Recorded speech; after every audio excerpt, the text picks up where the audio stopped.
Welcome to Lifestyle Legends. In this show, we're going to be talking about the history of the Golden Zone.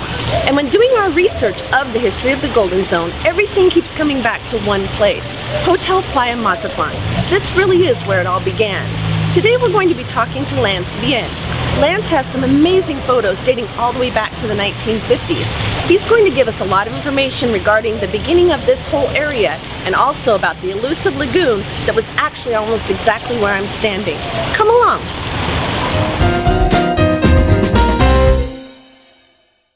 Good afternoon again. Here we are with Lance, whose family started the actual first building in the Golden Zone area. Lance is quite an expert on the subject and has a lot of information and photos to show us. So let's start out. Go ahead, Lance. I don't know about a great historian, but I've had the blessing of being born and raised here in Mazatlan and having heard throughout my family stories a lot of what's happened here in the Golden Zone and the growth that we've seen. So I feel blessed that I can tell you a little bit about what I do know about this great place. Okay, Lance, and I understand you have some great pictures here also of some of the chronological events of the Golden Zone starting, and I find these also so interesting. What do we have here first? Well, first up, you can see we have a picture around 1953, 1955 when the hotel was open to the public. At the time, it was, again, just a small two-story hotel with maybe 64 rooms or so and nothing else out here. One of the great attractions, though, was that right on the other side of the lagoon was a dirt road that worked as a landing strip as well. So famous people in the 50s and 60s started landing their little Cessnas on the dirt road, and they'd come and stay here, being that it had Americanized amenities. And that kind of brought a lot of interaction. As you can see here, we have some locals selling their fish, and you can see the lagoon in the background. You can see the pool, which was a big draw here. It was one of the first pools in the area. So a lot of locals would come out here, see the Americans, and we did have national tourism as well, but primarily California tourism. Now, what else do we have here? Well, here this looks like a 1953 Chevy, maybe. You're literally standing right at about Burger King. Oh my gosh, and Hotel Playa then essentially was waterfront on both sides. That's really cool. What do we have next? I'd say that here you're not right at the water's edge. You're further inland, so you're maybe at Anglo or on that road in front of Anglo.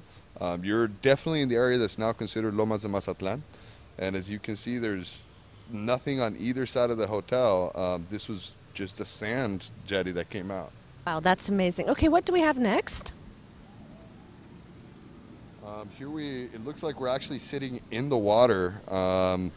You know, possibly doing some duck hunting or some crawfishing, you know, just ultimately right in the water, which would now be Banamex, maybe? That is amazing. It truly is. Wow. And next, what do we have? This is actually one of my more favorite pictures. This is 1959, and we're sitting on the second floor of the hotel, overlooking the Sierra Madre and what now you really can't see because of the building. You can see the lagoon here. You can see the wide open spaces in the background. It's all been covered in and filled in. This is 1959. The lagoon was filled in, say, 77, 78. And that's really when you see the boom of building out here. Okay, what do we have here? This is a great picture. Love this picture. This was actually probably our first brochure picture. And this is probably the first picture of the Golden Zone itself. You're literally standing on the main road, which is now called Gaviotas. At one point, they actually even named it U.S. George after my great-grandfather and came back to Gaviotas. Another one of the best. You know, I can't necessarily call this jungle because it's not tropical rainforest, but this is a 1963 picture.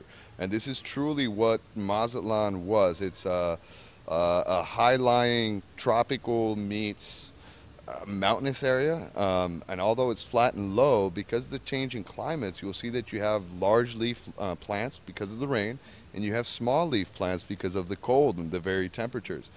Other great picture. This is actually sitting on the balcony that my great-grandfather lived in, and people won't recognize this rock because it's an emblematic rock to Mazatlan. That's where today you would see Valentinos. If you look at the picture, you could follow the line. It's still no malecón, it's all dirt, up until about the Freeman, which is where the city truly began. Which is all the way down in Los Altos, which is quite a stretch from here. And that is such an amazing picture without Valentinos. It's almost kind of eerie. The perspective is so strange at that point. What year would you say this is, more or less? This is late 60s. Valentinos came in the 80s, but I can tell that Riviera is not built here yet. Riviera was built in the 80s as well, late 70s. So I would say maybe 68, 69. Curiously, if you look at the hills, there's no houses on it. So that tells you really how old these pictures are. And no antennas either, so that also looks very strange. Okay, what do we have next? This is an aerial view. You know, the era of my grandparents was World War II. So a lot of my grandmother was a pilot. My grandfather worked in the Navy during World War II. And they had a lot of contacts of people that used to fly their own planes. So I guess this is a shot from a plane. It looks like a Cessna. And it's an aerial shot of the today Golden Zone. Now, as you can see, this road is actually Camarón Sábalo. It's not even Gaviotas that runs directly in front of the hotel, because there's still water there. They're starting to actually fill in the area. This has to be mid-70s. Great shot here. This is the year that Valentinos was founded. With Valentinos came Rafael Buelna, and really the nightlife of the Golden Zone, because at that point, nightlife was our lobby bar. There was merchants, there was little shops, there was mom and pop taco places like that. But when Valentinos hits in the 80s, it's a big boom of nightclubs. The only true choices you had was Senior Frogs up the Malecon, or Valentinos, which comes in here into the Golden Zone and is today seen as an icon of tourism, or of an image of Mazatlan. And it's just so wild for me to see Rafael Buelna and like where Mega would be, etc. That is just a great shot. How fun. Absolutely. I mean, you have Lomas de Mazatlan, Toreo, Marina El Cid.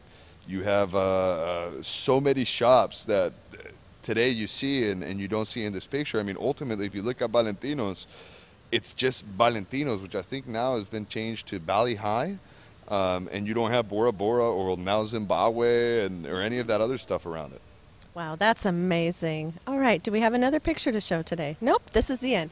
Well, Lance, thank you so much. We feel extremely privileged to have taken your time today. We feel that we've gotten a great history of the beginning of the Golden Zone, and we really appreciate it. Thank you so much, and have a great day. Thanks. As well, Julie, not a problem at all. It's always a pleasure to talk about the Golden Zone and about Mazatlan in general. I appreciate what you guys are doing. Thank you.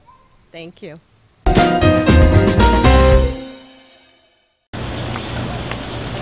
Wow, wasn't that so interesting? It was amazing to see those old pictures of when there was nothing here where I'm standing. Okay, so in the next shows, we're going to take some time and go around the Golden Zone and visit some of the hidden gems of this area. See you next show.